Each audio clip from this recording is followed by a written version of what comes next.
We're at Flecha at Town Square with the great Mark Wahlberg. Mark continues to make his mark here in Las Vegas. He wants to bring the silver screen to the silver state. We love the family plan. We love the union. He's got a new great movie coming out soon, directed by Mel Gibson. We got a lot to talk about, but we're here at Flecha right now. This is Mexican redefined. It's got a lot of the flavors, the traditional Mexican flavors that we love, but it's infused with some fusion, some good kind of stuff. Tell us why this place is going to make a big impact here in Las Vegas and why people are going to love it. Well, first of all, we wanted to build something that was really catering to the community and not necessarily the strip. So like 80% of our customers are locals. Yeah. This is a chef-driven concept. And I've been in the restaurant business now for 14 years with my brothers and my family.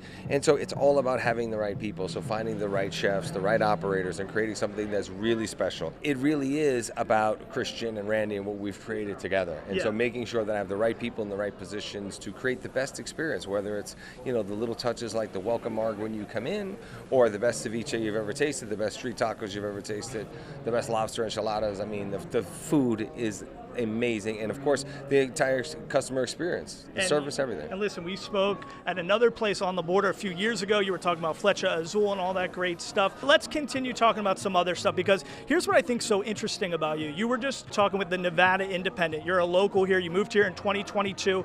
Let's be real, you were saying some really great stuff. You've spoken to Governor Joe Lombardo. You really think it's not a matter of when, it's not a matter of if, it's a matter of when the silver screen comes to Vegas. Tell us a little bit about why it's such a no-brainer and the cohesion behind Hollywood and how that's kind of dying and how this would be a great new place for Hollywood 2.0. Look, first of all, there's so many talented people here, both in front of and behind the camera. I made 2 movies already here. But with both of those movies, all that money went back into the community.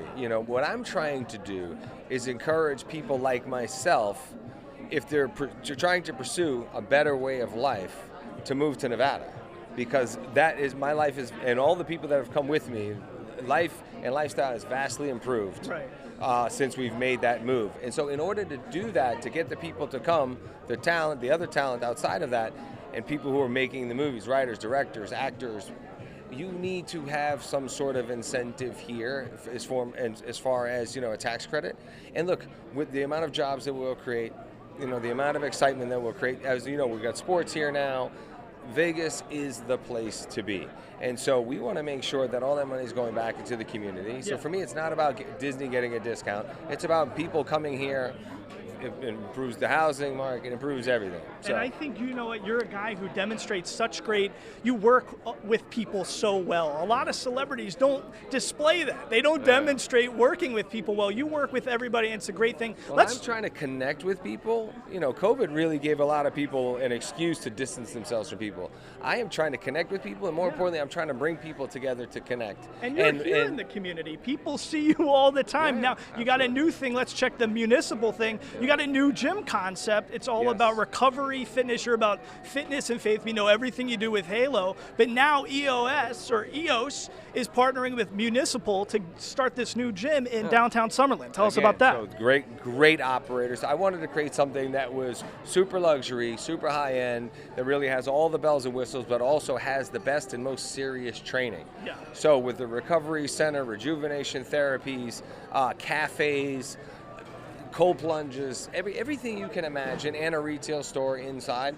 but the best equipment, state-of-the-art everything, and a place where you've got the best personal trainers, and you could come, and you're going to also be embraced in a way, and we're going to create a community like the 4 a.m. Club, where, we are going to create, there's a content element, there's lots of things happening that I think is going to change the face of fitness. If we can be 1% as much as you are with your fitness regimen, that would be a good thing. So getting that. Trying to encourage people. It's so much easier to stay in shape than it is to get in shape. Yes. And you want to be around. You want to be able to move. Consistency. And, yes, for longevity, consistency, and just a healthy lifestyle. Finding that balance of eating right, exercising, having your cheat meal, kind of going and celebrating your victories, right, and then getting back after. You post that on social. We see that all the time. I want to make sure, and I'm trying to share, all the things that I've learned along the way, and try to help people avoid the mistakes that I've made in the past with fitness and training the wrong way, bad diet, things of that, and creating bad habits. I'm trying to just share with people my journey and my experience in real time. It's a great thing. Let's talk a little sports for a second, because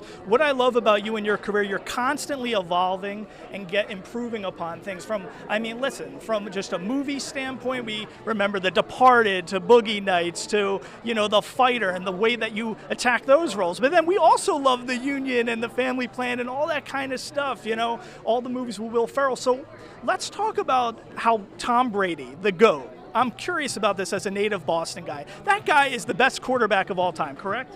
I think he'd still go out there today and play, for sure. Okay, so he's the best quarterback of all time, but me thinking, I work with Fox, he heads to the booth. There's going to be a learning curve, but we're all anticipating if he's the GOAT in one area, how can he maybe not be the GOAT in another area? And the way that he's developing in the booth. Tell us a little bit about that, because you've had to grow from Marky Mark to acting to business to all those things. So what's the advice you would give to him? Well, no, look, you've just got to do it. You've got to be out there. You got to kind of figure out, because obviously he's got one of the great football minds of all time, but how you're articulating that in layman's terms for people at home so they can understand what's going on, and just being yourself. He's got a great personality. He's very funny. It's not. I wouldn't worry about being sarcastic. I think he's doing great. He'll be fine. What I do want him to do, bring Belichick here, lace him up one more time, Tommy. Throw the helmet on, and let's bring a Super Bowl to Nevada. Come on. What do you think about Drake Maye? He had a great touchdown, the Hail Mary throw from the 7 to get them in the overtime. What do you think as a rookie? What have you seen from him? What do you like? What do you don't like? I'm just worried that, it's great to see that we have a mobile quarterback, but I'm also worried because that's really putting him in a risky, dangerous situation. I don't want to see him getting hurt. And, it's tough because I still root for the Patriots. I still think they're going to win every game that they play. Yeah. And, and I'm also comfortable that, it's now rebuilding and they've got to take some time, and we had a great run. But, I'm just hoping that he doesn't get hurt and that he has the time to really grow and develop. We got the Boston energy here. Brady, of course, now a new part owner in the Raiders, and we got a guy here from Dorchester. A Boston guy right here, Mark Wahlberg. He's really making that mark, that imprint here in our community. Mark Wahlberg, thank you so much.